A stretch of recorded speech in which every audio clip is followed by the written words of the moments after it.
Welcome to another episode of Sports and Discourse with your host, Derek Stevenson. And on today's episode, I got a special guest friend of mine, one of the biggest Louisville Cardinal fans that I know. And today, we're going to talk about Kenny Payne and whether he deserves to be fired or not. But first, let me introduce y'all to my man, Sean Gurdon. Sean, what's good with you, brother? What's going on, Derek? How you been, my man? Oh man, I ain't doing that great. My Cats just lost to Kansas. I'm not gonna make no excuses for us. I don't want the moral victory. I'm probably gonna end up doing a show later tonight where I'm gonna talk about that a little bit more. But right now, we gotta talk about your Cardinals, man. So first off, um, just in general, how do you feel about the state of the program? It's not good. I mean, it just isn't good. The morale is bad. I mean, the Yum Center the other night when they played Chattanooga, I heard it was like 6,500 fans in an arena that hosts 22,000, people. The fan base has turned on Kenny. Even the Kenny supporters, you're not hearing that anymore. So I mean, you've had 36 games so far, and you got five victories. And so it's not a good thing we got Louisville football right now.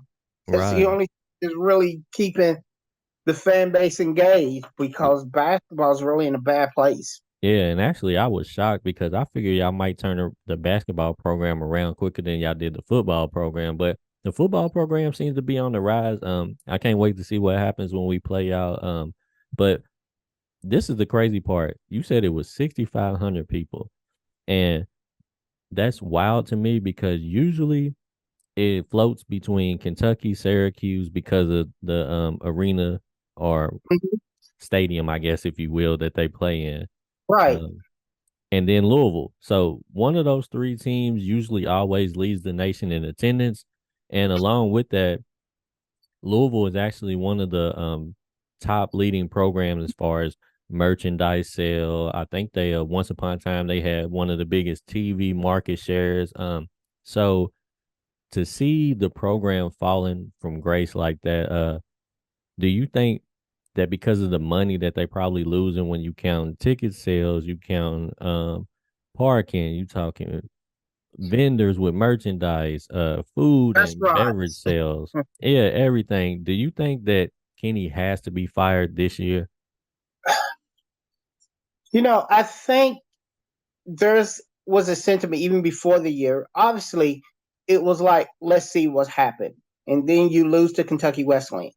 You barely beat, UMBC or whatever it is, University of Maryland, Baltimore. You had to have a miracle play at the end. And, I didn't watch the Chattanooga game, but I remember checking it, at halftime on my football game. And they're down 20, and, they end up losing by 10. And it's just like you was going to give Kenny the benefit of the doubt because I think there is talent on his team. And, he has some misstep with the media, in his post game show with Kentucky Wesleyan, he said that you can't win games just out talented team. Now he came back 4 or 5 days later and tried to clean that up, but you was like, you're Louisville, you should be at least be able to out talent Kentucky Wesleyan. So he has made some mixed up there. It's been the same song and dance when he's has spoken to the media. And I mean, even the people who was Harley and Kenny, you know, in his camp and supporting him, it's hard to support him right now. Initially, how did you feel about it when they announced him, or even when they were just speculating him being the next coach at the time? I was a little excited because, here's what I said about, college basketball. If North Carolina could hire anybody except for Hubert Davis, you think they would have? If Duke could got a Jay Wright or Brad Stevens or somebody like that, you think they would have? I mean, you follow college basketball probably more than I do. Who are the new stars? Who are the new Rick Pitino's and John Calipari's and Roy Wayne? Who are those upcoming coaches? Who are they? Right now, I'd say um most of the coaches still led by the old guard.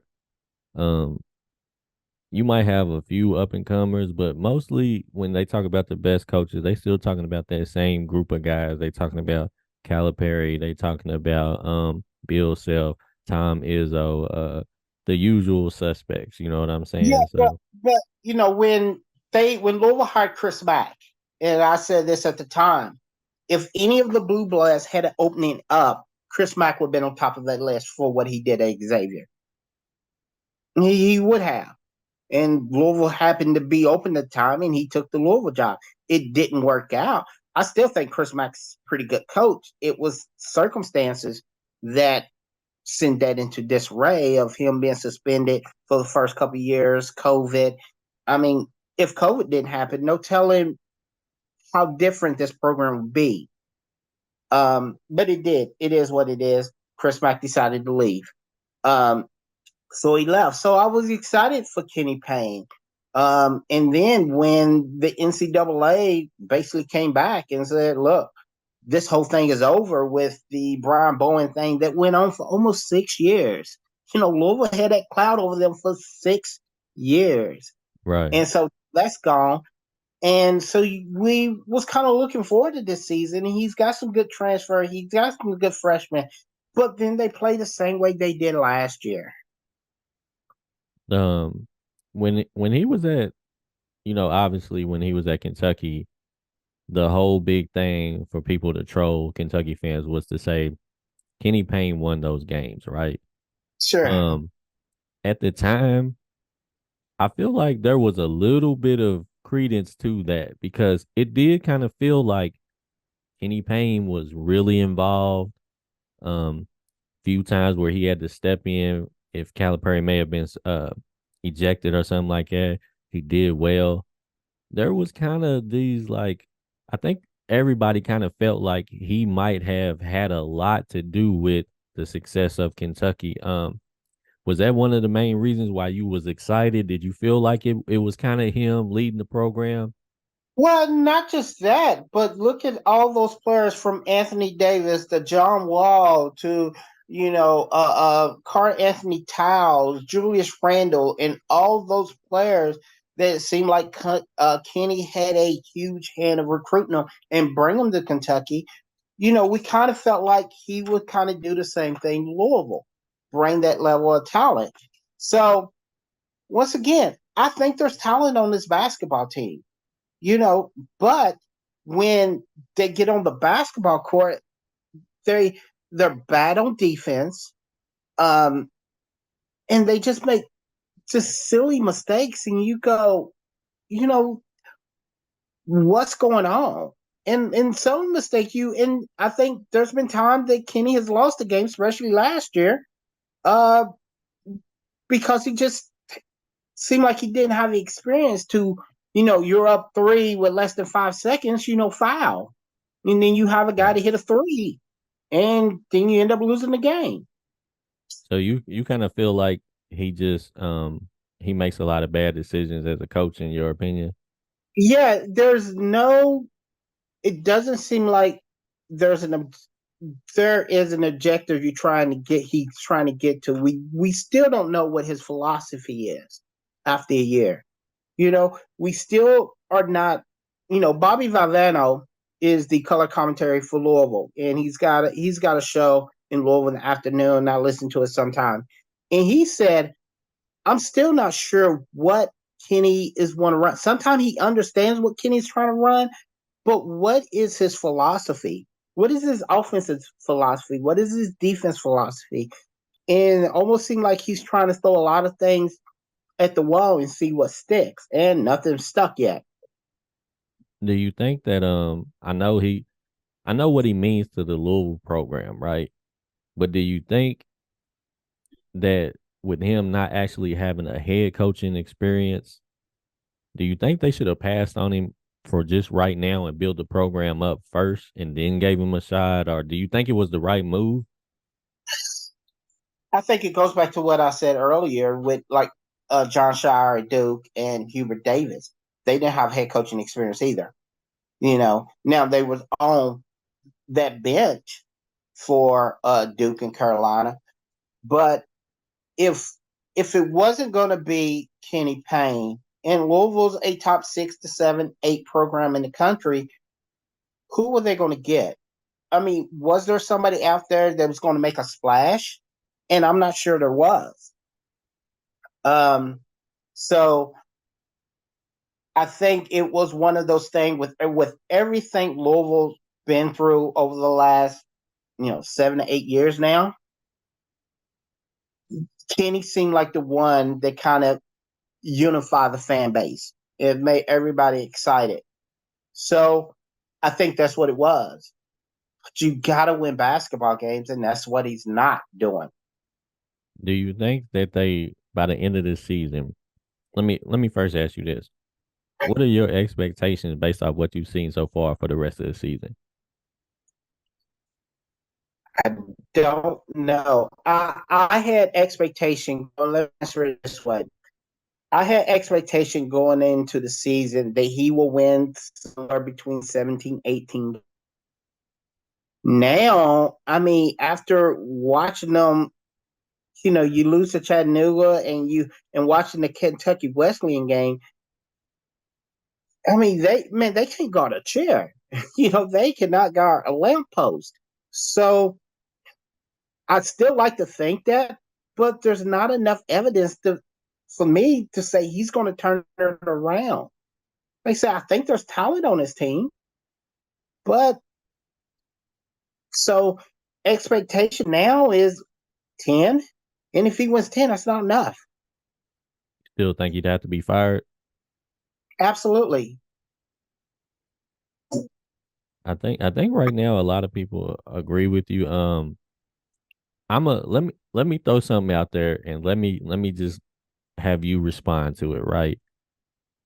I feel like with everything that had happened in the city around, the Breonna Taylor situation, I feel like they could be afraid that there could be some backlash if they fire Kenny Payne. What do you feel about that type of speculation?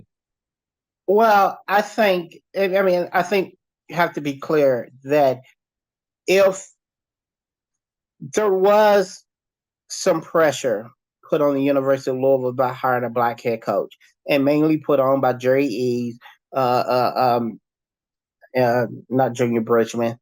I can't think of his name right now. Ex-UVA player from the '70s. So I think there was a little pressure there, and look, Kenny was a candidate. Um, they interviewed Kenny before they hired Chris Mack. Now it was more of a courtesy more than anything because everybody knew at the time Chris Mack it was the worst kept secret in America that Chris Mack was going to be the next coach of Louisville. Um, but there may be something to that. If Kenny was at least 500, you can't go 4-28. Say that out loud. 4-28 at Louisville. You you can't do that, and then you lose to Kentucky Wesleyan, and you win your first game by a team by one. And look, they play tonight, and I know this is recorded as Wednesday, and you play. I think Compton State is ranked third to last in the KenPoms. If you struggle with them, or God forbid you lose, no telling how long this will last. I don't think anybody is a fan of firing him this season. That's But what let's I say was you that's get, what I was getting ready to ask you next. If you think it's guaranteed that he'll make it through the season. but if you are, January going in February and you only got 4 to 5 wins and you're, 4-15 or, something like that, there's no way he lasts the season. Do you think that you know how you brought up some of the ex Louisville players came out and endorsed him big time and you know whatever. Do you think that that those same players will have to make statements again in order to get him removed, so to speak, or do you think they're just going to remain quiet, or what? How do you I think? mean, what can they say? I mean, at the end of the day, what can they say? I mean, look, we have faith in them and it didn't work out. I mean, if you only win 4 games this year, what can you say? The proof is in the pudding. I mean, he's got to win basketball games. He's got to turn this around, and he's got to turn around quick. Yeah, I never really seen nothing like this with a program like Louisville that struggled this bad. And are you surprised because of the transfer portal that he wasn't able to lure some better players, or do you think it was the investigation that held that up? Um, I think there was a little bit of that. It's look, and it could be the shoe thing. I've heard, Dale Griffin Jr. went on Facebook Live when they lost to Kentucky Wesleyan and said, "You just got to get out of Adidas. As long as you with Adidas, this is going to keep happening." Now, I don't know. There is some truth to that. Patino talked about that when he was at Louisville. Let's be honest. This is the one. That's what brought the second cloud over Louisville in the first place was the shoe company, with Adidas and that. So, but you are in the era of NIL. So, you know, Kenny has been close on quite a few players. A couple of players that's playing for UK right now. How do you not get DJ? How do your grandfather is on the bench? How do you not get DJ? You know what I'm saying? Do you I think? That still blows my mind. Do you think that You know, Do you think that DJ was supposed to be the quote unquote like the spark, if you will, or I don't want to call him the savior of the program, but do you think he was supposed to be kind of like what John Wall was to us, the first one that was supposed to commit and then bring the wave with him? right? I mean, I think it was just one of those things where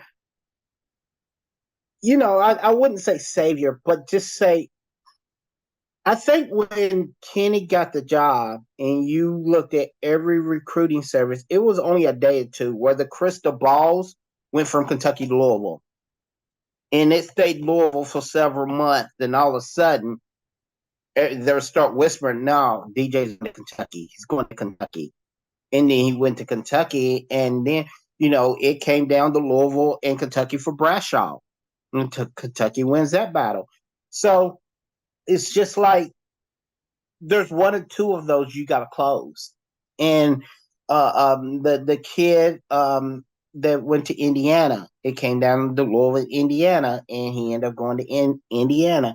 And he's been the bridesmaid of the last 2 years quite a few times, with transfers and freshmen. And so I think Louisville fans wanted to see him close the deal, but then you get a Scott Clark and you get a Trey White and you get some of these transfers, and you're like, okay, Trey White is the Pac-12 Freshman of the Year. We're good. Okay, that's fine.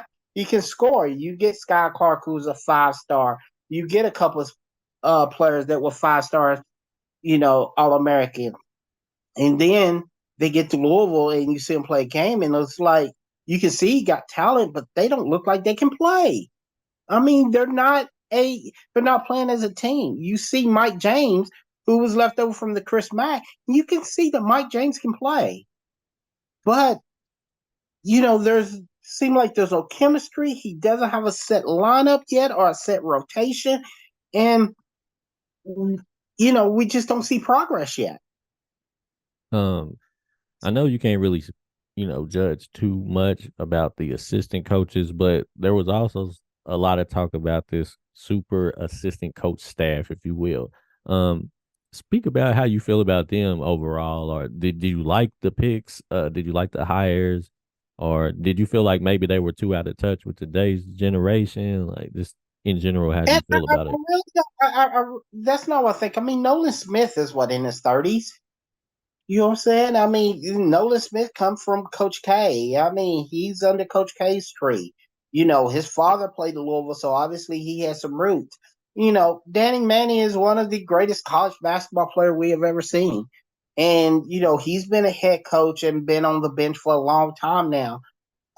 So those are the two main ones.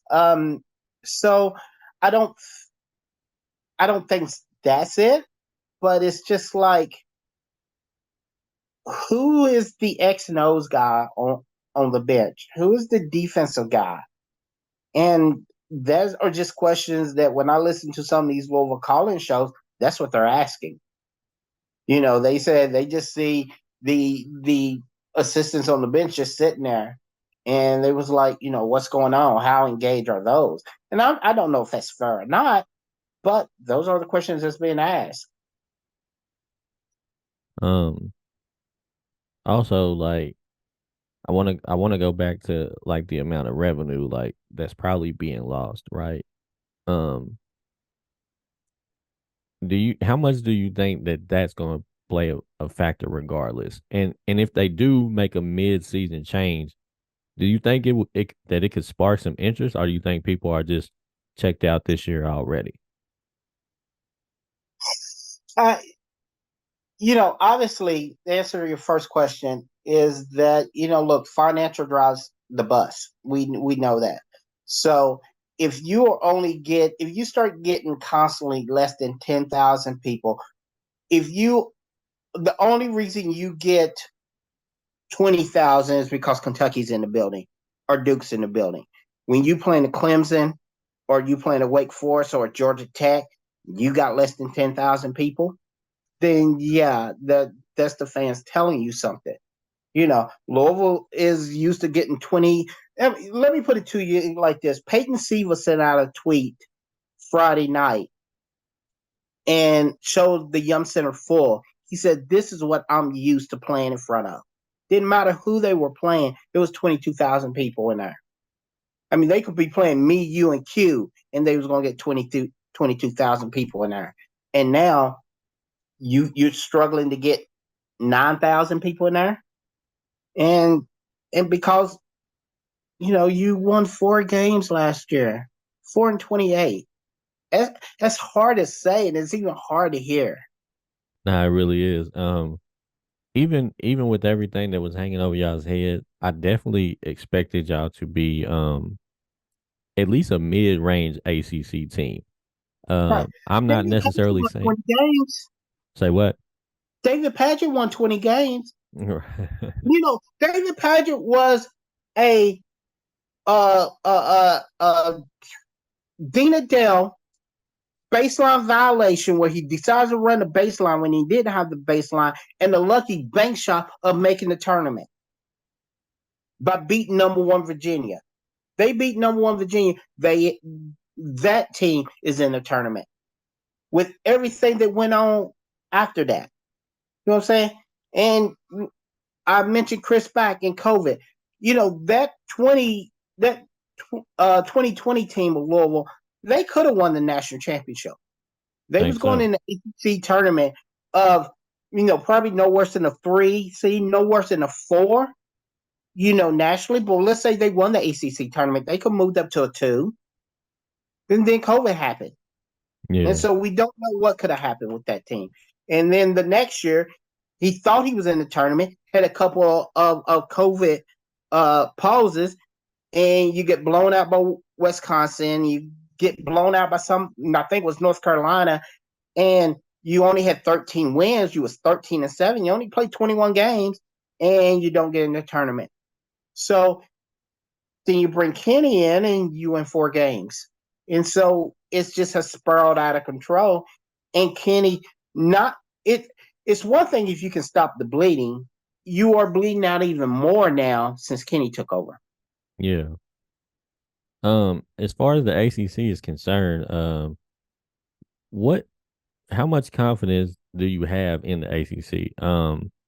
And do you think there's any winnable or stealable games, I should say? Yeah, I think there's always going to be some winnable games if it's Georgia Tech, if it's Virginia Tech. Um, I think Clemson's supposed to be pretty good. Syracuse got beat by Colgate last night. or something. So you got winnable games. You got to win those games. Like I said, there's talent. If they're able to gel together and play, they may be able to play with anybody. But right now, it's just look like they're daring headlights. And I don't know if you remember, but when I was on the radio show, I did say that Louisville was one of the games that scared me just because I feel like the pressure of Louisville being so bad with what we are how much hype is around our program, even though I like that they put us ranked pretty low, the lowest ranking of Calipari's era at Kentucky. Um, because I think it takes a little bit of pressure off the boys. But always playing Louisville is always scary, and this one is probably one of the most scariest ones to me because if we lose to this Louisville team, man, this could be one of the worst losses, even worse than some of them tournament games that we've had over the last couple of years. Do you Well, think they got any shot at Kentucky? let me see how they play Sunday, because they play Texas on Sunday, and if they win that, they can more than likely play UConn the next day. Now, I mean, they even going to play UConn or Indiana after playing Texas.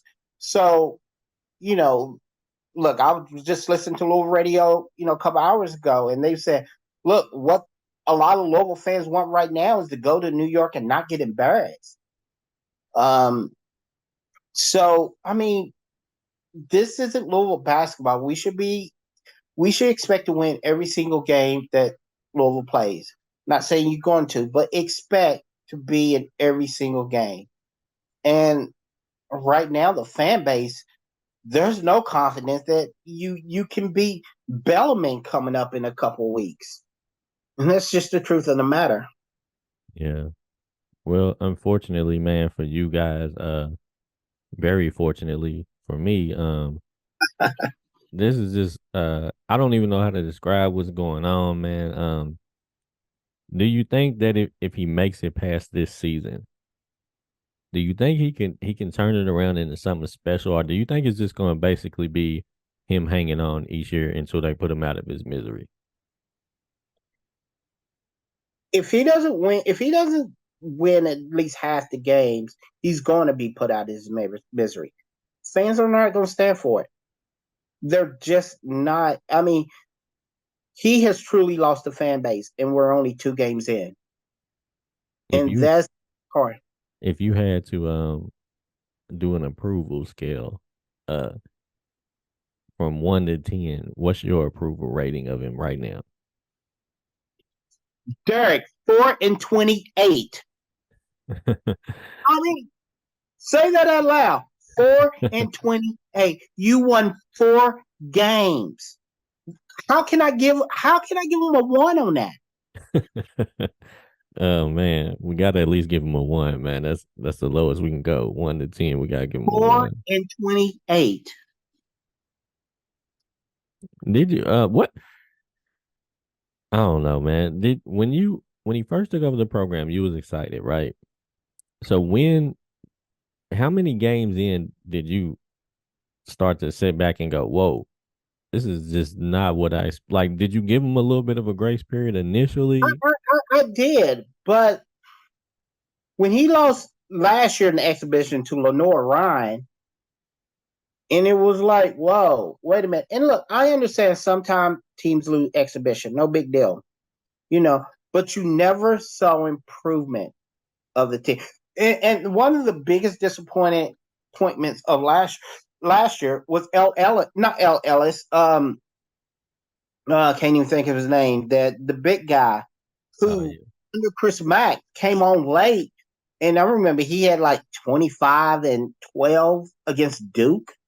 And they played really well and only lost by 6 or 7. And he comes in so out of shape, and he was awful last year. I mean, I was done with him. I didn't want to see him anymore. And Kenny was just like, well, he's got to work in his body. Like, what has he been doing all summer? What have y'all been seeing all year where now he can't make a post move on somebody 6'7" without getting it blocked? So And that's the other thing. Kenny was supposed to be this big man guru, and our big man has been awful. Yeah, that's true, man. He was known to work some magic with our guys. Uh, so that is kind of shocking, actually. Man, Kenny Payne, brother. Well, give me your closing statements about the program, man, because we ain't gotta beat it to death. I pretty much I know where you stand, but just one last time for everybody, just give a closing statement on the state of the culture of Louisville basketball. Look, I hope within the next month and a half he can turn it around. That we do see improvement. We see the guys playing hard, and I have no question that they're playing hard. They're just playing badly. You know what I'm saying? But be able to see something that we recognize. Okay, this is good basketball. Okay, they're taking good shots. They're getting rebounded and not getting out rebounded by 15 by Kentucky Wesleyan. Just things like that. That you can't beat good team. If you play like that, Kentucky's going to beat you by 40 in your building. You know what I'm saying? Duke is going to embarrass you. North Carolina's going to embarrass you. You probably won't even get cross half court against Virginia. You know what I'm saying? You're not going to get many shots at all against Virginia, much less rebounds. So we just want to see improvement and say, okay, I can recognize this game again. Well, there you have it, man. From my favorite Louisville guy, Sean Gurton. Um, Still goes up. still L's up, man. When we win Saturday, we're playing in the ACC championship game. Hey, man, I gotta give y'all a little. I'm scared. I'm definitely scared. To see y'all on the football field right now. I didn't expect it, to be honest with you. I thought with the moves that Kentucky's football program made in the offseason, I thought we was gonna be a little stronger than we was. I thought we was gonna be ready to go. And you guys came out of nowhere and shot me, man. I have heard people say that the your schedule is a little weak and it might be a little fool's gold. But we'll see, man. Well, I mean, look, we bullied Notre Dame. You True know what I'm that. saying? Duke's a physical game, and we beat them pretty good. Look, Louisville's got a lot of speed on offense, and their defense is physical. So, and their defense is going to keep them in a lot of football games. Yes, sir. Well, we'll see, man. But anyways, thank you guys for tuning in. And like I said, I'll probably be checking back in with Sean and some of my other Louisville guys, keeping me updated on the program. But we'll get back at it next time on Sports and Discourse with Derek Stevenson. We'll holler at you, Sean. Peace.